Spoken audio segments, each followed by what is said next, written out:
Okay. We were talking about Adam Squad. Adam Squad, yes. And a little bit more about that. This was a 15-minute show, right? I believe so. Serialized? I believe so. What was the structure of the scripts? Did they have acts? Were they structured differently than longer form? I don't remember. Were there commercials? They may have been at the beginning and the end. I can't imagine that they'd break in the middle of a 15-minute show. But they may have. Who knows? But you did say you serialized it into like yes. 10 episode arcs? There were either 5 and then later 10, groups of 10, groups of 5. But they were all serialized. How often did the show air? It aired every day for, I think, 8 or 9 months. Do you remember why the show ended? Yes. What happened? We were replaced by a comedian, a comic figure whose name I don't remember. And at the same time, I think Adrian Samish was replaced for reasons best known to NBC. And what was his job?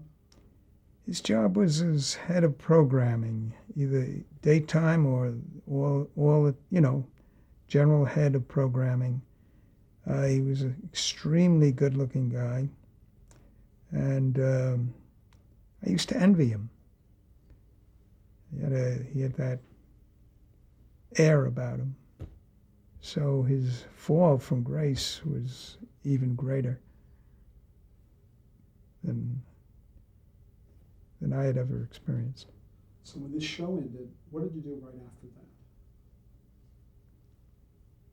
Probably wrote something else. I don't remember. So you don't remember any gaps. You were pretty much steadily working.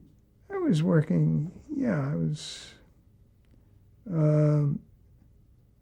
I think I got married to someone to whom I remained married for 20 years. Probably in the spring, we took a holiday, a long vacation in Europe. And on that during that vacation, I wrote my second novel. Now we have that. Well, you were involved in. You kind of bounced between TV and feature films, right? At some point in the 50s. Yes, there was a fellow, and again I don't remember who he was, who sent me up to Montreal to do a show about a guy, a Russian clerk who had escaped, and I had to do a show. I had to do a film about him, and it was probably called, what was it called? I don't know if this is the one with Operation Manhunt. That's it. Yes. And I think I wrote that in 10 days. So did you look at television writing as your bread and butter, or you were just open to any assignments? Oh, I was open to any assignments, yes. Did I look upon it as bread and butter? I looked upon it as a marvelous opportunity for a writer. And unfortunately, I became so involved with that I really lost my ability to structure a novel. Or at least I never did it. So you got diverted into another. It was diverted, yes. Can we talk about The Singing Idol? Yes. Now, how did that originate? Was that a play or something written for television? It was written originally for television. I wrote it. And there was a young man named Tommy Sands, and some story about him I don't remember. It was later done by Fox, and the Efrons wrote the story. I don't remember too much about it, but until this moment.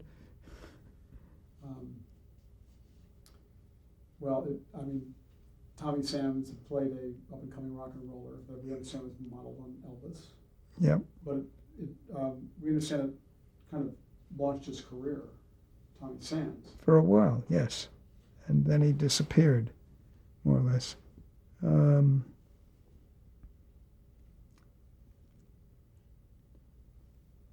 I can't see. If I were being questioned by the FBI, there'd be long, long gaps in my answers. And unfortunately, I don't remember everything. The Kraft Television Theater, this was part of that series. Mm-hmm. Do you have any memories about that specific series as opposed to any of the other series during the 50s, or were you writing on assignment for mini series? I remember Kraft vaguely. I remember Studio One much more clearly. I remember Playhouse 90 more clearly. There were a couple of other shows I remember. When you mentioned that the Singing Idol that Fox picked it up, that was for a feature film? Feature film. Was that the one called Sing Boys Sing? That's it. Okay. Were you involved in that? Did you rewrite that? No, I didn't. It was the Efrons did it. Yeah. Okay, now this is a production I'm sure you'll remember, The Lonely Wizard. Yes. Okay. Tell me about that. That was for the Schlitz Playhouse at Stars? Yes, it was a half-hour show. It was about Steinmetz, an electrical genius. It was played by an actor who was a genius himself, Rod Steiger. And eventually it won an Emmy. And I don't remember what I said when I won the Emmy, but that was the first in the field recognition of what I never recognized, which was my ability. Does any writer at the end of his career think back and say, God, I realized that was a wonderful writer? I don't think many do. I think most times you intend to write something big and important and so on. You find you haven't. And maybe it just may be that I didn't have the talent to be a big, important writer I'd hoped to be. But this Emmy came pretty early in your career. In 1958, yes. When that happened, what did it mean to you personally? And then what did it mean to you professionally for your career? I can't think of anything that it meant to me. It meant a great deal of pleasure at the time. There I had an Emmy. I still have it. The wings have broken off. And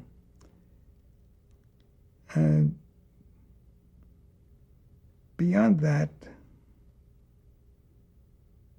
I don't think it meant very much. It may have, but I don't remember. But in terms of like continued employment or calls coming in, any of that? Or? Well, I always was working. So I think this just was like a capstone on that phase of a career. Where did the idea for The Lonely Wizard come from? Well, it was a biographical idea, probably derived from a book or an article, and I just had to make up some of it and use some of it. And as I say, it was really the late Rod Steiger's performance which won me the Emmy. Did this originate as a play first, or No, this was it. That half-hour musical show, Schlitz Playhouse. Yes. Was this a show that you were not really on the set, so you weren't really involved in the actual production, or? I may have gone on the set once or twice, but I don't think I haunted the set, no. You know, at that time, writers were rarely invited to participate beyond their writing. And so I doubt that I was invited on sets of various things until I became a producer myself.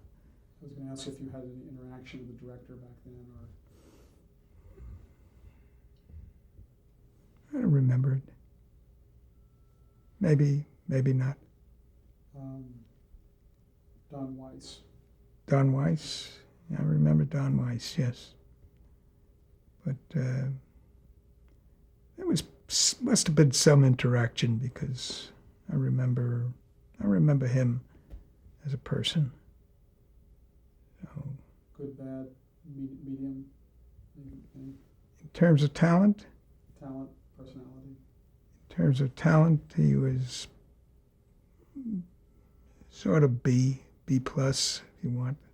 At those days, he was considered A minus. In terms of personality, he was what you'd expect out here. How about Playhouse 90? Now, at the time Playhouse 90 was produced, was that considered like a creme de la creme show, or just? It was creme de la creme, yes. So what was that meant? What did that mean to you that you wrote 3 teleplays for Playhouse 90? I did 3. That's what I have. What, Maniletti? Yes. Yes. Helen Morgan's Nightmare at Ground Zero. And Nightmare at Ground Zero. What was Nightmare at Ground Zero about? Semi-documentary about nuclear miscalculations with Jack Warden and Barry Sullivan, directed by Franklin Schaffner. Well, you remembered Franklin Schaffner. I did it? I don't remember it, but I did it. It was about the 1954 atom bomb detonation at Bikini Island. Adapted from an article by Dr. John C. Clark. Very good. Good for Dr. Johnson Clark. But the experience of Playhouse 90 for you, that was... It was a very good experience. Martin Manulis, whom I believe is still around, he was a fine producer. He worked well with writers, directors. We all had a sense of pride in what we were doing. It was done live and subject to whatever errors or in transmission there may be. And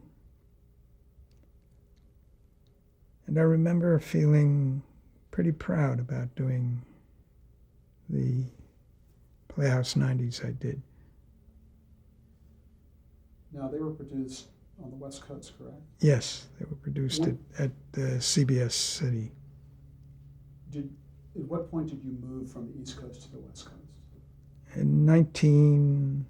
I moved definitely in 1954. Meanwhile, I'd written a show called Bailout at 43,000 feet. And it was done by John Frankenheimer. And 43,000 was then considered pretty high. But I thought that was a Playhouse 92, was it? I have the one that you did with him was Maniletti, but... Maniletti, I did Maniletti. Yes, we did. With him. Yes. we both remember Maniletti all that very well. I was going to say, was Bailout a feature film or was that a television production? It was written as a television production, probably an hour show, and then was done as a film by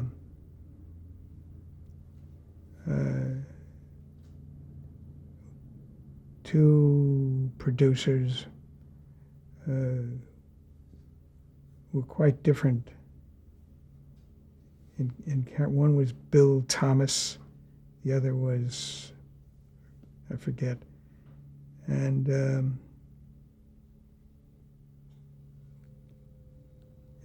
you know, I remember being moderately pleased by it. Well, we have that it was a feature in '57 directed by Francis P. Lyon. Is that? Probably was, yes. Francis Lyon. He'd been mostly a director of westerns, and Thomas. What was the name of the producers? Thomas. Don't have that. You don't have that. I started John Payne. It said started. That's right. Yes. Talk about John Frankenheimer. You worked with him in Playhouse 90 with The Death of Maniletti, with the Bullfighter. Did you have any? We worked pretty intimately on that. He was a pretty impressive guy. We became pretty good friends.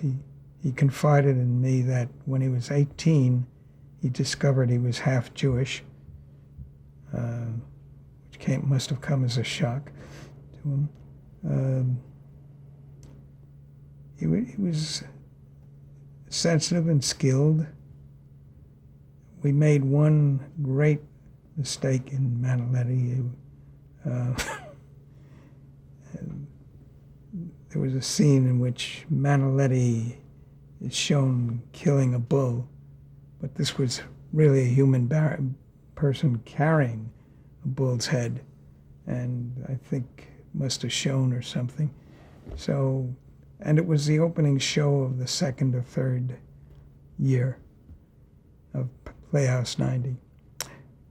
So I remember seeing it at his house, and it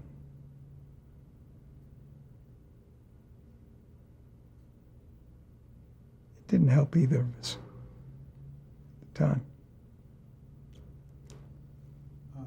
Wish I still had the script. Well, I'll get to George Wallace, but when we get to that point, I want to ask you about the Right. reunion with Frankenheimer.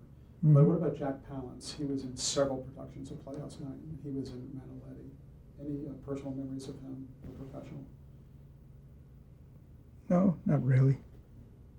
Mainly professional. How were these teleplays selected for production for Playhouse 90? Well, I'm not sure. I think someone would come up with an idea, go to Manulus, approach Manulus. I think Maniletti was either assigned to me or I developed it for them. It's hard to say. At that time, the producer of a television show had much more control. Well, he still has a great deal of control. Each of these three productions were directed by men who then went on to feature careers. George Roy Hill. What did George Roy Hill do? Helen Morgan. Well, then he did. Helen Morgan story? No, Helen Morgan was the one that he Good. directed. Then later did. We worked together a couple of times. Butch and Sundance, Butch Cassidy. Yeah, and we did it. Frankenheimer and Franklin Schaffner. Right.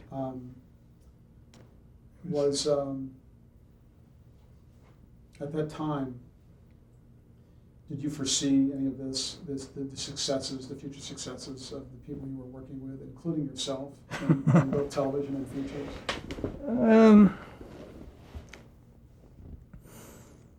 Or was it just the work?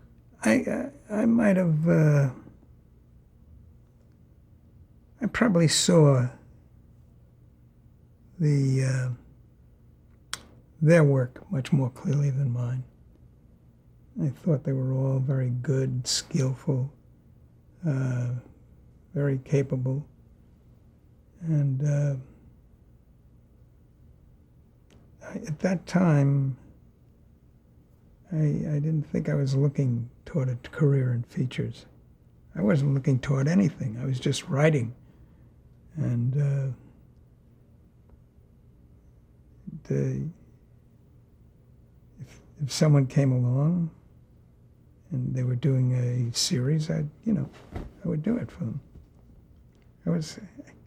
I was not a prostitute, but I was a lady of the evening. But a working writer.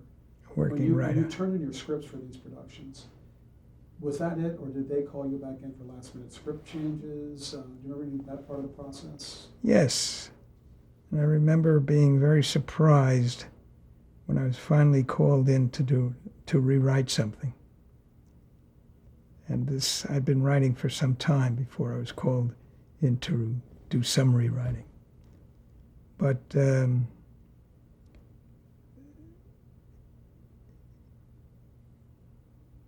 I can't really tell you much about where I, rewrote, where I didn't.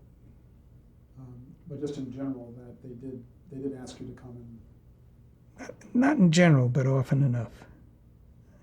I think as we kept going, then I became more susceptible to being called in for rewrites.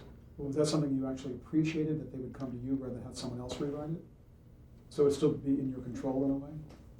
It's something I learned to appreciate as time went on. Do you remember when these productions aired, where you were, or if you actually saw them live when they all aired?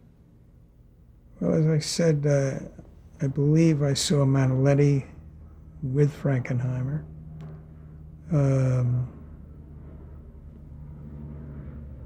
I really don't remember. I told you I don't remember much. Now you're finding out. You remember quite a lot. This was at the time was a pretty high-profile series, Playhouse 90. Yes. Do you recall the kind of feedback you got after these things had aired, either from friends or from colleagues? It may have been positive. It must have been positive. I don't recall it, though, specifically. I recall vaguely, I recall certain reviews or something. But, and I think people were generally positive. At the time you were writing for Playhouse 90, there were other quite well-known names writing at the same time. Yes. Horton Foote, Mm-hmm. Rod Serling. Yes. This was a group of writers. Yeah. Did you have interaction with these other writers? With Rod Serling, I interacted, had a vague friendship with him. With Horton Foote, I did not. I can't say that I was part of a group of writers. There was something about me, in particular, that kept me apart from anyone else. I'd be glad to have talked to people, but my basic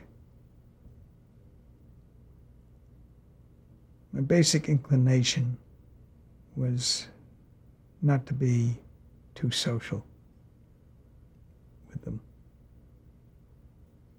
I remember better people I played tennis with than some of the people I worked with. Well, I mean, it's widely said that writing is a lonely occupation. It's lonely, but I made it a little more lonely. When you went to work for the Desilu Playhouse, Mm-hmm. I was under contract to MGM, I believe. And still I think we found a way for me to go and write and produce, I believe. It may have been my first production. Do this Ballet Queen with Susan Strasberg. One of the reasons I wanted to do it was to meet her father. And he was in the room, and when I first went over to talk to her, they lived on the beach. This I remember. And he never opened his mouth. He never said anything. He was just there, a figure. And then Susan and I went out and we had a little dinner. We discussed what the ideas were, and she committed to doing it. I'm referring to Lee Strasberg, right? Lee Strasberg, yes. The production was called Debut. Mm-hmm. Um, I'm glad to remember it. And what was different about this in that you wrote the story, but you also produced it? What was new in terms of your job duties or something that changed how things were done for you? Well, I had greater control. Well, I scarcely noticed that I had greater control. I also had a good deal of access to people at Desilu,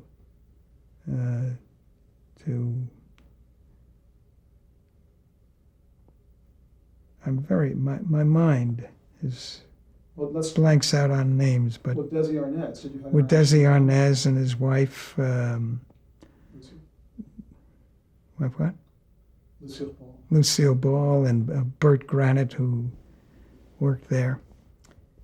I may even have had an office there for a while. The director of Debut was Arthur Hiller. Did you have some interaction with him in that production? I still have a good interaction with him, yes. Must have gone well, because I don't remember any fracas or anything of that sort. But it's amazing. I worked with some very important actors, important directors at that time, and actors. In 1959, you wrote a teleplay called The Scarface Mob. Mm-hmm. For Desilu. Yes. Um, You want to know about it? How did that come about? Do you remember that? Yes, Bert Quinn Martin came to me, and he wanted to do The Untouchables, and he wanted to start with something.